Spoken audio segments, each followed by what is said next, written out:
Hello दोस्तों, कैसे हैं आप लोग। हमारी आज की कहानी का नाम है औलाद। बेटा हमारे पास इस घर के अलावा और है क्या। अगर ये तुम्हें दे देंगे तो हम दोनों कहाँ जाएंगे। हमने सोचा था तुम बड़े हो जाओगे, कमाने लगोगे तो हमें दाल रोटी की चिंता नहीं होगी, पर तुम तो हमें सड़क पर लाने की व्यवस्था कर रहे हो। श्याम बाबू अपने बेटे नितिन से फ़ोन पर कह रहे थे। नितिन बोला, पापा मैं कौन सा आपको उस घर से निकालने की बात कर रहा हूँ। वो घर मेरे नाम हो जाएगा तो उस घर के नाम पर मैं कुछ लोन भी ले सकता हूँ। और आपके पास तो 2 घर हैं, इस उम्र में 3 बेडरूम का घर लेकर क्या करेंगे।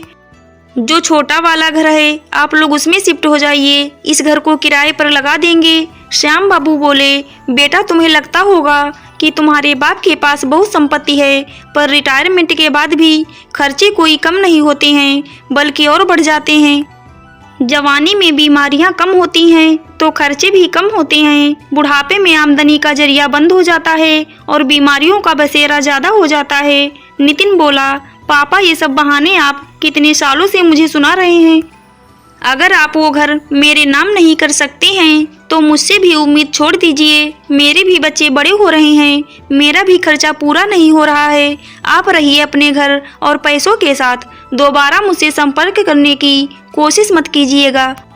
नितिन ने गुस्से में फ़ोन रख दिया। बाद में श्याम जी अपनी पत्नी कल्पना के पास जाकर बैठ गए और बोले, कल्पना हमने अपने बेटे की परवरिश में क्या कोई कमी छोड़ी जो हमारा बेटा ऐसा निकला। हमने एक बेटा रखा ताकि उसके प्यार दुलार में कभी कोई कमी ना रहे, और आज वो ऐसा सिला दे रहा। कल्पना जी बोली, आप हिम्मत हार जाएंगे तो मैं क्या करूँगी। आप हार मत मानो, जब तक हम दोनों साथ हैं हर मुश्किल को हम पार कर लेंगे। आप किसी बात की चिंता ना कीजिए, आपका ब्लड प्रेशर बढ़ जाएगा और अगर आपको कुछ हो गया तो मैं किसके सहारे जीऊँगी। दूसरे दिन सुबह जब दोनों चाय पी रहे थे तो श्याम बाबू बोले, कल्पना आज मैं तुम्हें एक बात कह रहा हूँ, कल को मैं रहूँ या ना रहूँ तुम अपने आप को कम मत समझना। जिस रोज तुम खुद को कमज़ोर समझने लगोगी सारी दुनिया तुम पर हावी हो जाएगी। वो बोली, आप ऐसी बातें क्यों कर रहे हैं। श्याम बाबू बोले, जब तुम छोटी होगी तुम्हारे पिता ने भी तुम्हें ये बात समझाई होगी। आज मैं तुम्हें कह रहा हूँ, उम्र चाहे जो भी हो कभी खुद को कमज़ोर मत समझना। मेरे जाने के बाद भी तुम अपने हक के लिए पूरी सजग रहना, कभी किसी के सामने झुकना नहीं। कल्पना जी बोली, आप ऐसी बातें क्यों कर रही हैं, मेरा मन बहुत घबरा रहा है। आप शांत हो जाइए। अगर औलाद ऐसी होती हैं तो इससे अच्छा भगवान हमें बे औलाद ही रखता। बेटा हो या बेटी, अगर वो लायक ना हो तो उसका ना होना ही अच्छा होता है। थोड़ी देर बाद दरवाजे पर घंटी बजी। कल्पना जी का पड़ोसी राम प्रसाद बोला, आंटी जी ये अपने पैसे निकालने के लिए बोला था, वो मैं ले आया। आप एटीएम कार्ड क्यों नहीं बनवा लेती हैं। सोसाइटी में एटीएम की मशीन लगी है, आपको दिक्कत भी नहीं होगी। ऐसे तो मैं हूँ, जब भी कोई परेशानी हो आप मुझे बताइएगा। राम प्रसाद बैंक में काम करते थे। कल्पना जी और श्याम बाबू को जब भी पैसे की ज़रूरत होती थी उन्हें बैंक जाना नहीं पड़ता था। राम प्रसाद पैसे निकालकर उन्हें घर दे जाते थे। कल्पना जी बोली, बेटा आज के युग में कौन किसी के लिए इतना सोचता है। तुम पड़ोसी होकर इतना करते हो, यहाँ तो अपना बेटा हमें नहीं पूछता है। कुछ रोज बाद श्याम बाबू के चचेरे भाई ने फ़ोन करके कहा, श्याम घर को क्या अपने साथ ले जाओगे। अरे इस उम्र में अगर बेटा छोड़ दिया तो किसके सहारे जियोगे। अगर वो मांग रहा है तो दे दो उसे घर, और तुम्हारे पास तो रहने का ठिकाना है। श्याम बाबू बोले, भाई साहब आप तो अपने सभी बच्चों के साथ रहते हैं और खेती का पैसा भी आता होगा, मैं यहाँ अकेला रहता हूँ। पेंशन और उस छोटे से घर के किराए से अपनी ज़िंदगी बसर करता हूँ। कल को अगर मुझे कुछ हो गया तो कल्पना किसके सहारे जिएगी।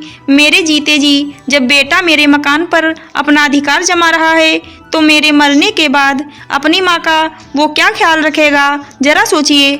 इन्हीं सब चिंता में डूबे श्याम बाबू की तबीयत बिगड़ने लगी थी। राम प्रसाद बीच बीच में समय निकालकर उन्हें डॉक्टर से दिखा देता और परिवार के साथ उन लोगों से मिलने के लिए भी आता रहता, पर होनी को तो कुछ और ही मंजूर था। एक रात श्याम बाबू की तबीयत बहुत खराब हो गई। वो पत्नी का हाथ थामकर बोले, कल्पना मुझे वचन दो, तुम कभी कमजोर नहीं पड़ोगी, चाहे जो भी हो, अपने आप को कम नहीं समझोगी। जो औरत बच्चों के पैदा होने और उनके बिछड़ने का दर्द बर्दाश्त कर सकती है, वो अपने जीवन में कुछ भी कर सकती है। कल्पना जी प्यार से उनका माथा सहलाती और कहती, अब कुछ मत बोलिए, बस आराम कीजिए। आप हैं तो मुझे और कुछ नहीं चाहिए। श्याम बाबू की सांसें फूल रही थी। वो बस यही कहते, मुझे वचन दो, मैं रहूं या ना रहूं, तुम कभी कमजोर नहीं पड़ोगी। अपने आने वाले जीवन के लिए भावनाओं में बहकर नहीं, हिम्मत से फैसले लेना। मैं सदा तुम्हारे साथ रहूंगा। इतना कहकर श्याम बाबू ने आंखें बंद कर ली। कल्पना जी के आंखों में आंसू रुक ही नहीं रहे थे। वो बार बार कहती, आप किसके सहारे मुझे छोड़ गए? मैं इतनी भी मजबूत नहीं कि इस कठोर दुनिया में आपके बिना रह सकूं, पर जो मैंने आपको वचन दिया है उसे मैं निभाऊंगी। एक उम्र में साथी के बिछड़ने का गम क्या होता है, वो दर्द में डूबी एक पत्नी या पति ही बता सकता है।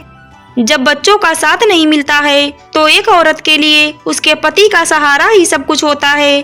पति जाने से पहले अपनी संपत्ति सहारे के रूप में पत्नी को दे जाता है, जो किसी वैशाखी से कम नहीं होता है।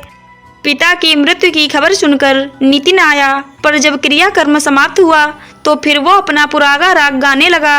माँ ने बड़ी दृढ़ता के साथ कहा, तुम्हारे पिता गए हैं, इसका मतलब ये नहीं कि मैं कमजोर पड़ गई हूँ। मुझे कम समझने की भूल मत करना। जिसने अपने पिता की भावनाओं की कद्र नहीं की, वो माँ के दर्द को क्या समझेगा। बेटा, तुम मेरी चिंता मत करना। जब ईश्वर हमें दुनिया में अकेले भेजता है तो अकेले जीने का सबक भी सिखा देता है, क्योंकि आखिर जाना भी तो उसे अकेले ही पड़ता है। नितिन को खाली हाथ वापस लौटना पड़ा। कुछ अच्छे रिश्तेदार और पड़ोसियों की सहायता से धीरे धीरे कल्पना जी ने जीना आखिर सीख लिया। पास के स्कूल में बच्चों को वो बिना वेतन के पढ़ाती थी और अपनी सारी संपत्ति को ट्रस्ट के नाम कर दी थी, ताकि उनके जाने के बाद उनकी संपत्ति को वृद्ध लोगों की देखभाल में इस्तेमाल किया जाए।